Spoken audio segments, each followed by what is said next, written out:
वो मेहनत का समाज जो दिन रात संघर्ष करता है, महापुरुषों के मिशन को आगे बढ़ाने का काम करता है, वही प्रबुद्ध है, वही प्रबुद्ध है। बाकी पार्टियों की नज़र में एक जाति के लोग प्रबुद्ध हैं। एक जाति का सम्मेलन जिन्होंने करा वो मनवादी व्यवस्था के समर्थक हैं। और इस 5वें सम्मेलन के बाद मैं कह सकता हूँ कि पूरे प्रदेश में इस सम्मेलन की गूंज जा रही है। अभी 13 सम्मेलन बाकी। उस 1 जून को कार्यक्रम रखने का महत्व यही था कि अर्जक संघ की स्थापना जो है 1 जून 1968 को हुई है। आदमी अहंकार में इस तरह की चीज़ें करता है। मैं बहन जी का हमेशा सम्मान करता आया हूँ और आज भी सम्मान करता हूँ, हमेशा करता रहूँगा। अगर ये समाज का पढ़ा लिखे बच्चे जो संघर्ष कर रहे हो बरसाती मेंढक हैं आपकी नज़रों में, तो कोई बात नहीं, इसका जवाब समाज आपको देगा। जहाँ अन्याय वहाँ भीम आर्मी, जहाँ अन्याय वहाँ आज़ाद समाज पार्टी, जहाँ भीम आर्मी और आज़ाद समाज पार्टी वहाँ चंद्रशेखर। लगातार गालियों के बाद इतना धैर्य कहाँ से ले आते हैं? कि अगर मैं गाली का जवाब गाली से दूंगा तो उनमें मुझ में फ़र्क क्या बचेगा। एटा जैसी घटनाओं को क्या मानते हैं? ये बढ़ती ताकत भी है, ये जागरूकता भी है और ये रिएक्शन भी। इसमें तीनों चीज़ है।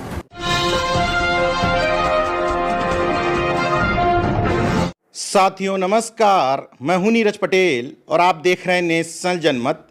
प्रबुद्ध एक ऐसा शब्द बन चुका है जिसको लेकर के तमाम राजनीतिक दल सम्मेलन कर चुके हैं। शुरुआत हुई, बहुजन समाज पार्टी ने प्रबुद्ध सम्मेलन किए, एक जाति के लोगों को प्रबुद्ध कह दिया। समाजवादी पार्टी ने प्रबुद्ध सम्मेलन किए, एक जाति के लोगों को प्रबुद्ध मान करके सम्मेलन कर दिए। भारतीय जनता पार्टी ने भी प्रबुद्ध सम्मेलन किए, हालांकि वहां एक जाति के लोगों को नहीं माना गया। अब आजाद समाज पार्टी मंडल स्तरीय जो अपने आयोजन कर रही है उसका नाम दिया अस्तित्व बचाओ भाईचारा बनाओ प्रबुद्ध जन सम्मेलन। इन्हीं सब विषयों पर बातचीत के लिए मेरे साथ नगीना से सांसद और आजाद समाज पार्टी के राष्ट्रीय अध्यक्ष चंद्रशेखर आजाद जी हैं। क्या वजह है इस प्रबुद्ध शब्द पर इतना फोकस क्यों? आपने राजनीति को 360 डिग्री घुमाते हुए प्रबुद्ध की नई परिभाषा कर दी। कौन है आपकी नज़र में प्रबुद्ध? वो मेहनत का समाज जो दिन रात संघर्ष करता है और फिर भी महापुरुषों के मिशन को आगे बढ़ाने का काम करता है, वही प्रबुद्ध है। बाकी पार्टियों की नज़र में एक जाति के लोग प्रबुद्ध हैं। और मैं इसी को मनवादी जो व्यवस्था थी जिसके खिलाफ हम लोग काम कर रहे हैं, हमारे महापुरुषों ने किया, वो भी यही कहती थी कि एक ही जाति के लोगों पे विशेषता है कि वो प्रबुद्ध हैं, बाकी लोग सब उनसे नीचे हैं। तो ये जो भेदभाव की जो नीति है, मैं आज ये भी कह सकता हूँ स्पष्टता से कि जितने भी लोग एक जाति का सम्मेलन जिन्होंने करा वो मनवादी व्यवस्था के समर्थक हैं, मनवादी व्यवस्था को मानते हैं। ये हक वंचित कमजोर समाज प्रबुद्ध है और ये अपने विकारों से, अपनी समस्याओं से निकलने के लिए झटपटा रहा, संघर्ष कर रहा है। हमने ये सम्मेलन इस आधार पर बुलाए कि हमारा जो संघर्षशील नेतृत्व है उनके और ज़मीन पे जो चल रहा है, तो ज़मीन पे जो लोग काम करते हैं, रहते हैं, जनरल पब्लिक के बीच में रहते हैं, उनको हम लोग सुने और हमारा जो कार्यकर्ता है वो सुने, हमारे पदाधिकारी, कि वो लोग क्या सोचते हैं।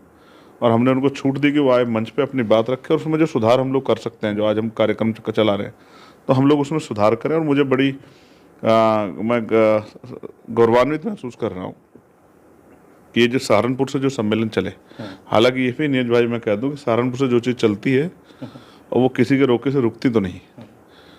तो सहारनपुर में हुआ, फिर मेरठ का हापुड़ में हुआ, फिर आगरा में हुआ, फिर गाजीपुर में हुआ, फिर आगरा में हुआ, और ये 5वां जो है लखनऊ में हुआ। और इस 5वें सम्मेलन के बाद मैं कह सकता हूँ कि पूरे प्रदेश में इस सम्मेलन की गूंज जा रही है। अभी 13 सम्मेलन बाकी। जब वो 13 सम्मेलन पूरे हो जाएंगे, आप देखना, आपको एहसास होगा कि आज़ाद समाज पार्टी की बात घर घर तक चली जाएगी। तो इस प्रबुद्ध जन सम्मेलन के जरिए जो बहुजन समाज की समस्याएं हैं और उनसे उनका निराकरण किस तरह हो सकता है और किस तरह से आज़ाद समाज पार्टी सत्ता में आके किन किन विषयों पे महत्वपूर्ण काम कर सकती है, उन विषयों के अलावा जो पहले से चले आ रहे हैं। तो इसलिए प्रबुद्ध जन सम्मेलन है चलाए जा रहे हैं और इसमें समाज का बहुत सहयोग, बहुजन समाज का, हकवंचित बहुजन समाज का सहयोग बड़े मात्रा में मिल रहा है। मैं उसके लिए उनका आभार प्रकट करता हूँ, उस विश्वास के लिए आभार प्रकट करता हूँ जो उन्होंने हम लोगों पे, हमारी पार्टी, हमारे संगठन पे जताया है। आपने कहा कि गूंज पूरे प्रदेश तक जा रही है। कल मैं आयोजन में शामिल था, मैं देख रहा था और ऑब्जर्व कर रहा था। मैंने इसके बाद तमाम सारे ऑफिसर से बात की, वर्तमान और पूर्व। अच्छी बात यह है कि नौकरी पेशा लोग भी थे, डॉक्टर्स, इंजीनियर, तमाम लोग थे। तो हाँ, ये बात है कि परसेप्शन चेंज हुआ है। पहले परसेप्शन था कि केवल युवाओं की फौज है, अनगाइडेड लोग हैं, लेकिन कल अनुशासन भी दिखा, खुद माना उन लोगों ने मेरे इंटरव्यू में। लेकिन जब आपने गूंज शब्द का प्रयोग किया तो मुझे एक ट्वीट याद आ गया अचानक से कि गूंज पहुंच तो रही है, लेकिन गूंज इतनी तेजी से पहुंच रही है कि जिनको आप हमेशा सम्मान देते हैं, कहते हैं कि मेरी आदर्श हैं, वो शब्द लिख रही हैं कि बरसाती मेढक हैं तो ऐसे निकलते रहते हैं, क्या मतलब है ये? देखिए, कल आपने सम्मेलन को कवर किया, मैंने अपना मेरा ध्यान था, और मैं पुनः एक बार बिलेटेड जो है आपको जन्मदिन की बधाई भी देता हूँ, क्योंकि उस 1 जून को कार्यक्रम रखने का महत्व यही था।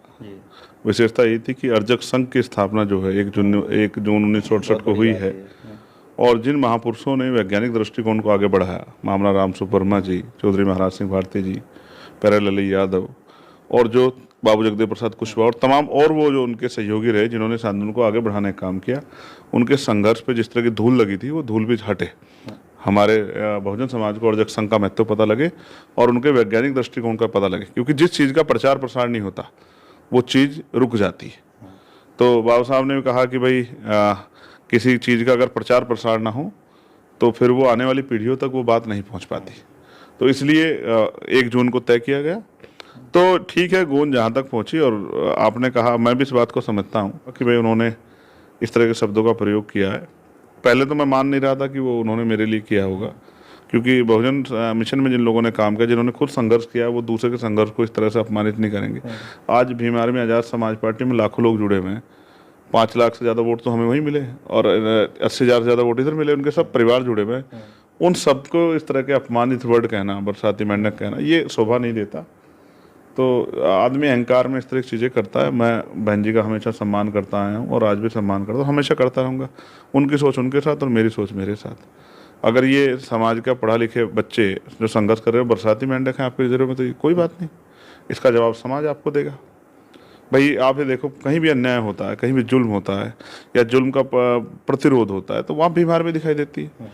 चाहे वो ग्वालियर का प्रकरण हो, चाहे वो एटा का प्रकरण हो, चाहे वो मथुरा का प्रकरण हो, चाहे अभी जो है अलीगढ़ का प्रकरण, कहीं चले आप, जहाँ अन्याय वहाँ भीम आर्मी, जहाँ अन्याय वहाँ आज़ाद समाज पार्टी, जहाँ भीम आर्मी और आज़ाद समाज पार्टी वहाँ चंद्रशेखर।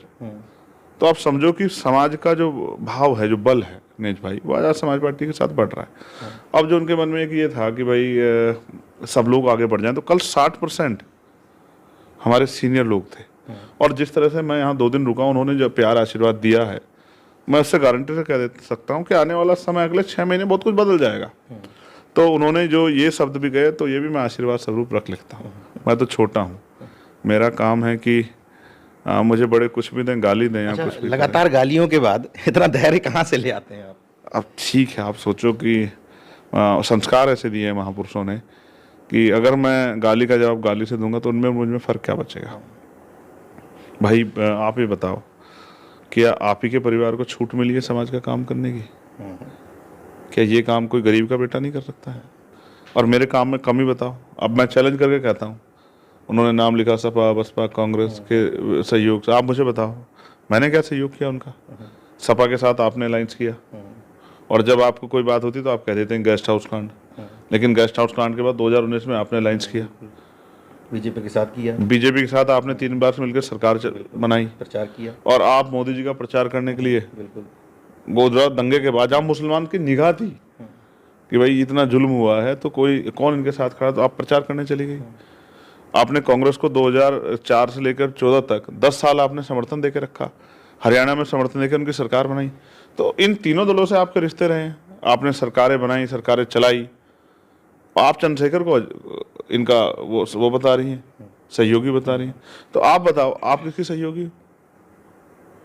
तो मैं तो ये कहता हूँ कि भाई ठीक है, काशीराम साहब कहते थे कि स्वाभिमानी लोग ही संघर्ष को समझते हैं, संघर्ष की परिभाषा जो है स्वाभिमानी लोग ही समझते हैं।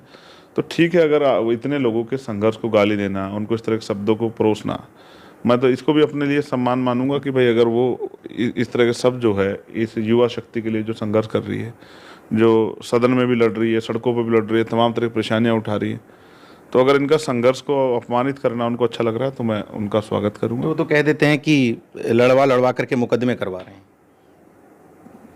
अब ये बताओ कि एक मुकदमा तो उनके जो युवराज हैं उन पे भी हुआ, उन्होंने एक भाषण दिया बिना लड़े हुआ। तो हम तो लड़के हमारे लोग मुकदमे थे, आप तो बिना लड़े मुकदमा हो गया, तो आपने क्या सिखाया उसको? भाई हुआ नहीं मुकदमा, उन पे भी हुआ और सैकड़ों और लोगों पे हुआ।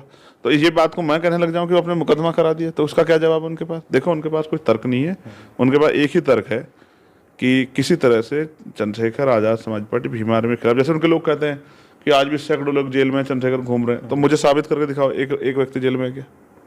मैं चैलेंज करता हूँ, मेरा चैलेंज है उन सब लोगों को, एक व्यक्ति बताओ जो जेल में हो। और मुकदमे अगर आप अन्याय के खिलाफ लड़ोगे तो सरकार आपको क्या तोहफे भेंट करेगी। यानी कि सहारनपुर की घटना को लेकर जो आरोप लगाए जाते हैं, कोई इस समय जेल में नहीं है। कोई सहारनपुर छोड़िए, पूरे देश में कोई जेल में नहीं।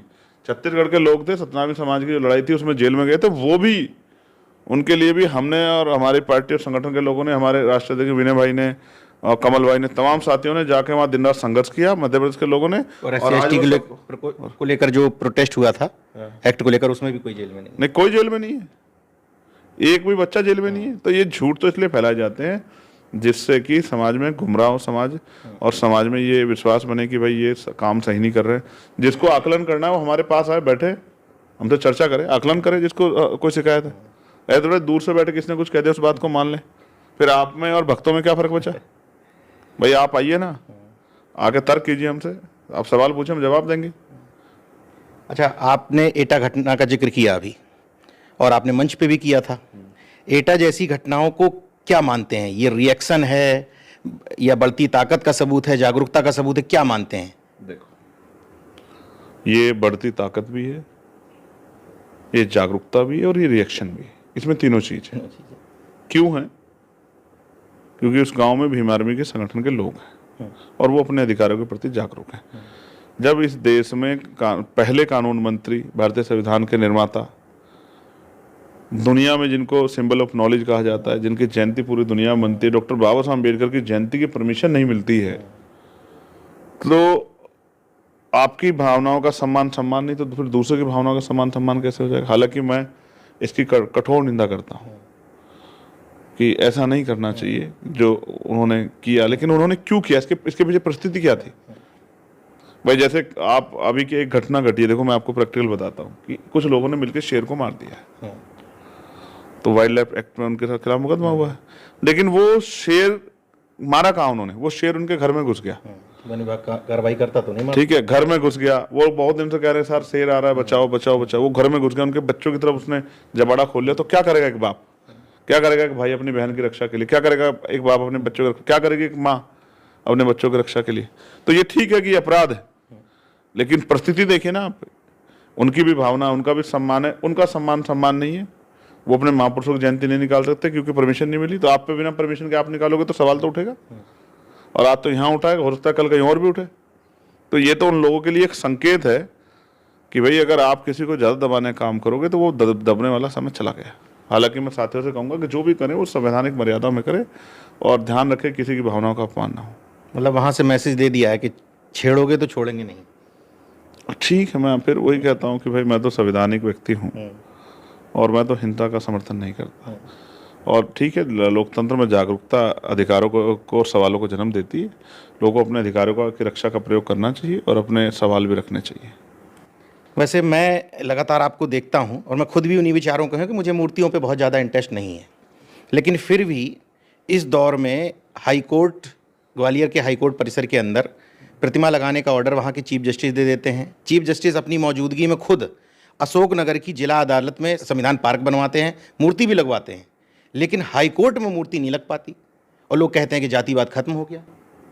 देखिए, आप ग्वालियर की बात कर रहे हैं और क्योंकि हम न्यायपालिका का सम्मान करते हैं तो honourable chief justice high court MP, उनका ये ऑर्डर था कि भाई ये लगनी चाहिए, और उसके उद्घाटन के लिए गवर्नर वो खुद आ रहे थे। बिल्कुल। तो किसने रोकी, किसको तकलीफ थी बाबा साहब अम्बेडकर से? वो दल, वो लोग किस पार्टी से जुड़े हैं, किस संगठन से जुड़े हैं, किस विचार से जुड़े हैं? अगर आप इसकी जांच करोगे तो आपको पता लग जाएगा। एक तरफ बाबा साहब का नाम लेते हैं, दूसरी तरफ बाबा साहब की स्टैचू से भी डरते हैं। मैं भी स्टैचू के बहुत पक्ष में नहीं, लेकिन स्टैचू का ऑर्डर हाई कोर्ट के चीफ जस्टिस ने किया, और फिर उस स्टैचू को जब वो आई, किस तरह से अपमानित करने का और किस तरह चैलेंज करने का काम किया कि हम लगने नहीं देंगे, हम इसको तोड़ देंगे, हम इसको ये कर देंगे, हम इसको वहाँ भिजवा देंगे।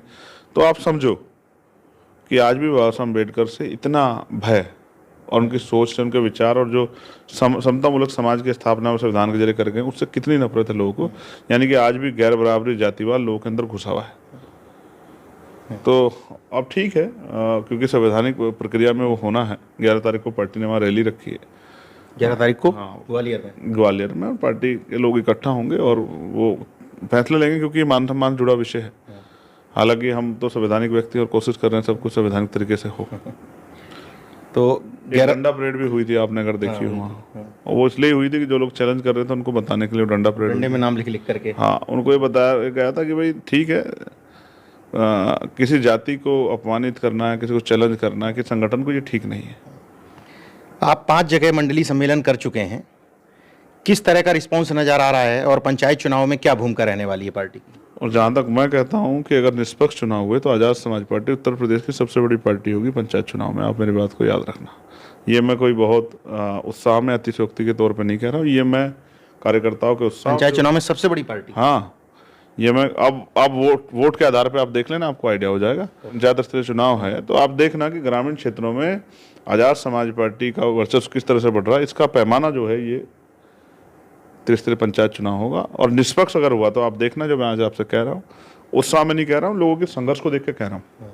आप जानते हैं हमारा वर्कर कैसे आता है, मोटरसाइकिल से, साइकिल से, ट्रेन से, बस से, भूखे पेट प्यासे रह के। तो जिस नौजवान में ये और ये भावना पैदा होगी ये कि मुझे सत्ता प्राप्त करनी है, मुझे ताकत बनानी, तो वो देखो आने वाले चुनाव में, जब छोटे चुनाव होंगे, देखो किस तरह कमाल करके दिखाता है।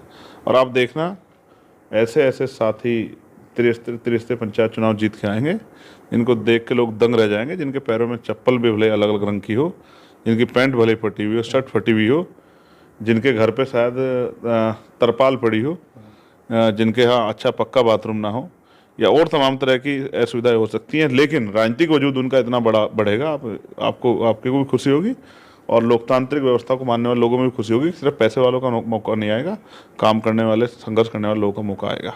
कल के सम्मेलन में आपने बाराबंकी के एक छात्र को बुलाया था और बताया आपने कि ये आज़ादी के बाद से पहली बार गांव का कोई लड़का 10th पास कर पाया। इस दौर में उस गांव के लोगों ने, अब ये उन सत्ताधारी दलों से पूछो जिनको सत्ता रही है, कि उस गांव की क्या हालात होंगे और वो किस तरह समझते होंगे इस देश की, राज्य की और केंद्र की पॉलिसियों को, किस तरह से वो बात कर पाते हैं अपने अधिकारों के लिए, जहाँ 10वीं तक पढ़ाई नहीं हुई है। इसलिए उस बच्चे को सम्मानित करना मेरे और मेरे जैसे सभी लोगों की ये जिम्मेदारी थी, और मैंने अपनी जिम्मेदारी को अदा किया है। और मुझे आशा विश्वास है कि उसने 10वीं की है, लेकिन वो एक दिन पैरों पर खड़े होकर सरकारी नौकरी करेगा और अपने परिवार का और अपने क्षेत्र का, अपने गाँव का नाम रोशन करेगा, और उससे प्रेरणा लेंगे बहुत सारे गाँव के लोग, और कल वो भी आएंगे मैदान में।